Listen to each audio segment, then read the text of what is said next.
Now, hundreds of people from around the state, including dozens from West Palm Beach, are in Sanford this evening, marching for justice for Trayvon Martin.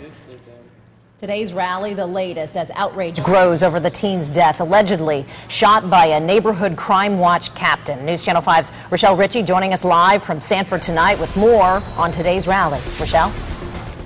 Well, Sanford has been under the microscope of the media and the public for a number of weeks following the death of Trayvon Martin, and thousands of people have gathered here in Centennial Park in downtown Sanford to ask for the arrest of George Zimmerman, Trayvon's shooter. Now, behind me I have the Urban League of Palm Beach County. About 60 residents from West Palm Beach arrived here just before 3 o'clock this afternoon. They came with signs that say racism hurts everyone, stand up for Trayvon. And again, thousands of people are starting to fill Centennial Park, and we were also able to stop by the complex where this shooting happened.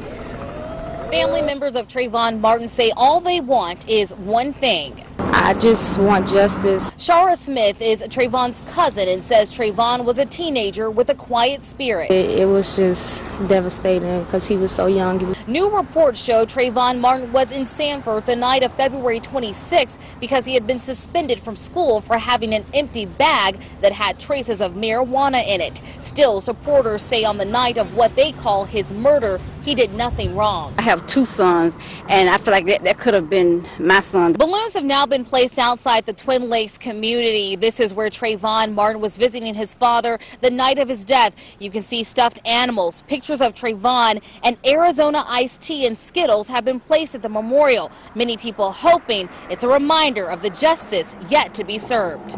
The Trayvon Martin story has drawn thousands of emotional protesters to rally across the country and in the city of Sanford. This morning, 60 people from the West Palm Beach area traveled with the Palm Beach County Urban League to show their support and having Trayvon's shooter, George Zimmerman, arrested. We want to make sure that if it happens to us, that whoever does it is arrested as well. Despite pressure from the public to come out of hiding, Zimmerman, who has been called a neighborhood watchman, has stayed firm in his argument he acted in self-defense. Still, for many, his defense is not enough for the life he took. I do feel like that kind of could have been me. And back out here live in Centennial Park in Sanford, hundreds have started to gather here at the park. The hundreds you see here are expected to turn into the thousands. I've been told that maybe 75,000 people are expected to gather here. We'll see how true that is as this protest gathers. Now, there is a stage.